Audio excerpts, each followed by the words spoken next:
परिसरातील वाढत्या पाणी टंचाईमुळे उद्भवलेल्या गंभीर परिस्थितीचा निषेध करत बीजेपीच्या कल्याण जिल्हा महिला मोर्चा उपाध्यक्षा रसिका पाटील यांनी काल प्रशासनाविरोधात आंदोलन छेडलंय।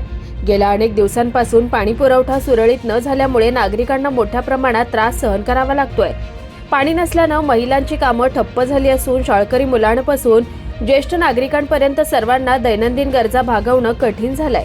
नागरिकांच्या या वेदना आणि अवस्थेची दखल घेत रसिका पाटील यांनी प्रशासनाचं लक्ष वेधण्यासाठी आंदोलन आयोजित केलं। या आंदोलनात नागरिकांनीही मोठ्या संख्येने सहभाग नोंदवून पाणी पुरवठा तातडीने सुरळीत करण्याची मागणी केली आहे। प्रशासनाने त्वरित उपाययोजना कराव्यात अशी एकमुखी मागणी नागरिकांकडून करण्यात येते। Bureau report, the discovery TV news. आमच्या विभागात खूप दिवसापासून सांगर्ली गावातून आम्ही आलेलो आहोत आणि खूप दिवसापासून काही भागांमध्ये बिलकुलच पाणी नाही।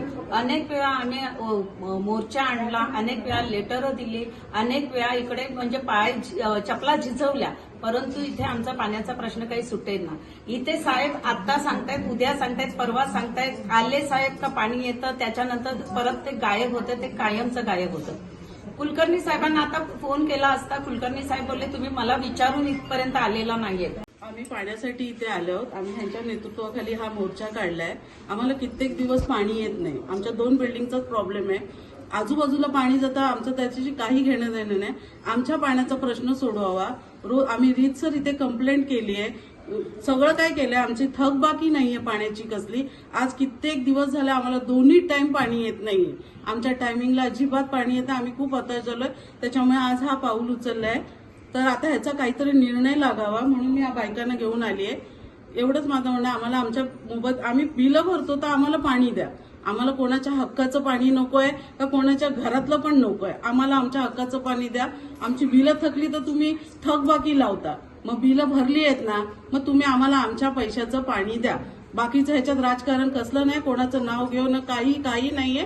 आम्हाला आमच्या हक्काचं पाणी पाहिजे, एवढं माझं निवेदन आहे की मला पाणी पाहिजे। घरात इतके प्रॉब्लेम आहेत, पेशंट आहेत, घरात जागेवर माणसं बसली आहेत, शाळेत आहेत, गरोदर बायका आहेत, डिलिव्हरी झालेली बाई आलेली आहे, घरात सगळा पसारा आहे। हा कुणी आवरायचा? इकडे येऊन आवरायचा का आम्ही? इतके दिवस आम्ही फेऱ्या मारतोय, कुणीही दाद घेतलेली नाहीये आमची। थोडा वेळ पाणी येतं, अर्धा तासांनी परत पाणी जातं, रात्रभर आम्ही झगतोय। कुणाला यायचं असेल त्याने आमच्या घर येऊन टाक्या, पाणी सगळं चेक करू शकता। आम्हाला आमचे फक्त एवढंच निवेदन आहे, आम्हाला आमचं पाणी द्या। काय म्हणणं आहे तुमचं? आम्ही विकत पाणी घेतो, 500 रुपये टँकर मागवतो, 3 हजार रुपयाचं। कसं बिल्डिंगचं नाव आहे? माझं नाव आहे सुधा मार्केट आणि पारस। आम्ही साहेबांकडे आलोय, आम्ही इथून क्वेश्चनला बसलोय, पण कसं ते साहेब बोलतायत का तुम्ही बोलणार नाही? कसं त्यांना माहिती आहे की कुलकर्णी साहेब लागतील, त्यांना ज्युनियर इंजिनियर बाईट देत नाही। पण पाणी येत नाही, कटाक्षाने सांगा त्यांना।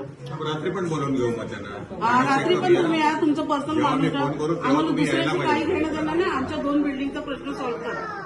दुसरे 2 घेऊ दे, 3 घेऊ दे, पण ते आमच्या हा लाईनी घ्या, आम्हाला आमच्या हक्काचं द्या बस। प्रॉब्लेम सुटेल आमचा। तिकडे पण सगळ्यांना नाही पाणी दिल्याशिवाय जायचंच नाही। असं विनाताई त्यांच्याशी बोला।